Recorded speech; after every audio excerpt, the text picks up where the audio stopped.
Bonjour à tous, ce mois-ci, le Grand Cursus inaugure la première phase du redéploiement de son musée d'armes. Vous pourrez y découvrir la richesse et la variété des collections à travers une nouvelle scénographie totalement inédite. Les pièces présentées sont des témoignages du savoir-faire des armuriers liégeois. Adrien Marnat, conservateur, nous accompagne dans la découverte de ce nouveau parcours. Nous avons choisi cette année de mettre en valeur les armes civiles car elles représentent le cœur de notre collection. Cette collection démarre du début du XVIe siècle jusqu'au XXIe siècle en retraçant l'histoire de l'armurerie mondiale mais aussi de l'armurerie liégeoise, en voulant surtout valoriser le savoir-faire et rendre hommage aux hommes, aux armuriers et à leur patrimoine. Alors les innovations qui rendent la scénographie plus vivante sont assez multiples. La première grosse innovation, c'est d'avoir implanté des tablettes numériques dans les cartels, dans les vitrines, pour expliquer d'un point de vue visuel comment fonctionnent les armes à feu. Donc il y a des petites vidéos qui reproduisent des éclatés d'armes et chaque éclaté, il y a un éclaté pour chaque grand système qui compose l'histoire de l'armurerie mondiale. Alors les armes dans les vitrines sont organisées de manière chronologique et typologique. Il y a plus de 600 pièces qui sont exposées, donc ça représente un nombre assez conséquent. Et donc, à hauteur du regard dans les vitrines, sont positionnés de manière centrale les chefs-d'œuvre de l'exposition qui créent une sorte de fil d'Ariane tout au long de l'exposition pour avoir une sorte de parcours accéléré. Et au-delà de ce fil d'Ariane, on retrouve un complément de l'exposition pour le visiteur qui cherche à développer le sujet. Toujours au Grand Cursus, l'exposition D'un monde à l'autre le long 19e siècle à Liège reste accessible. L'exposition retrace les différentes mutations politiques, sociales et sociétales que va connaître le 19e siècle et qui seront les prémices de notre société contemporaine. Le 19e siècle a cette particularité de voir l'émergence d'une société, je vais dire, duale, l'apparition de la bourgeoisie et d'un prolétariat, des femmes et des hommes, des enfants aussi, adolescents, enfants, qui travaillent au sein de cette société. À côté de cela, les progrès sociaux seront peut-être lents, mais on va évoluer vers un travail mieux réglementé, notamment avec des carnets domestiques, des carnets d'ouvriers qui vont apparaître dans le courant du 19e siècle. Et petit à petit, la femme va aussi un peu trouver sa place dans cette société, ce monde du travail.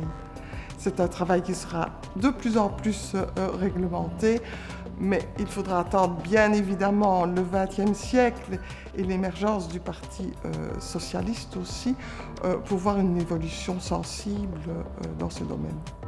On peut réellement dire que la ville de Liège est passée du Moyen-Âge à la ville moderne. Victor Hugo l'avait bien vu lors de son passage.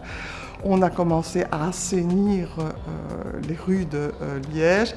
Liège a connu son Haussmann en la personne de Hubert-Guillaume Blondin et dont nous avons de magnifiques plans pour expliquer cette grande ouverture au sein de la ville de Liège. Donc toutes les petites rues vont petit à petit être assainies, s'élargir, les bras de la Meuse asséchés pour devenir de grands boulevards.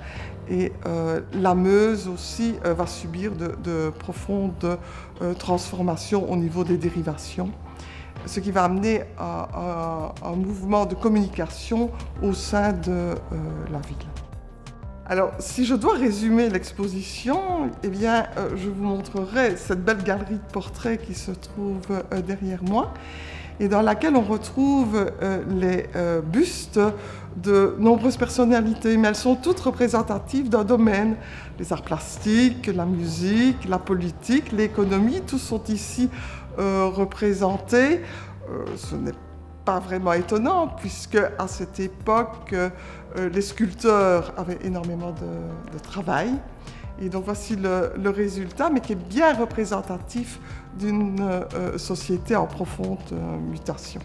Profitez-en pour découvrir jusqu'au 10 novembre l'exposition Focus sur les nouvelles acquisitions récentes et les restaurations majeures. Cette exposition lève un coin de voile sur une des missions principales du musée, préserver le patrimoine.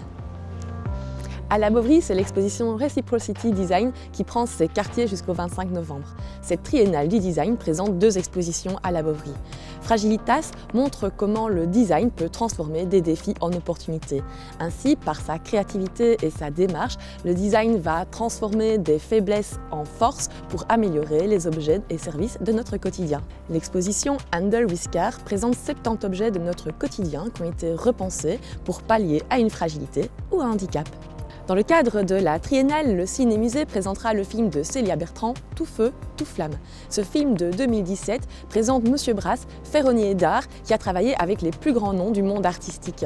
Ce documentaire pose un regard amusé sur le design et l'artisanat à travers ce portrait sensible d'une personnalité hors du commun.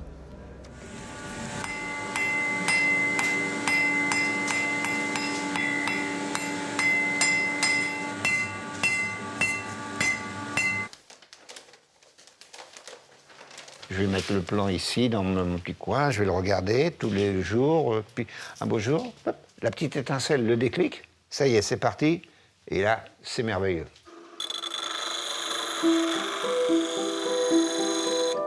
J'ai pas la sensation de travailler, c'est un plaisir, c'est un plaisir.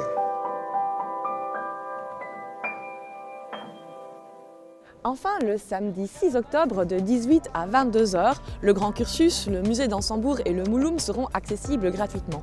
Au Grand Cursus et au musée d'Ansembourg, c'est le collectif d'artistes La Supérette qui installera des insectes géants lumineux à découvrir dans le cadre magique de la mise en lumière de la Nocturne des Coteaux. Quant à moi, je vous retrouve le mois prochain pour d'autres nouvelles des musées.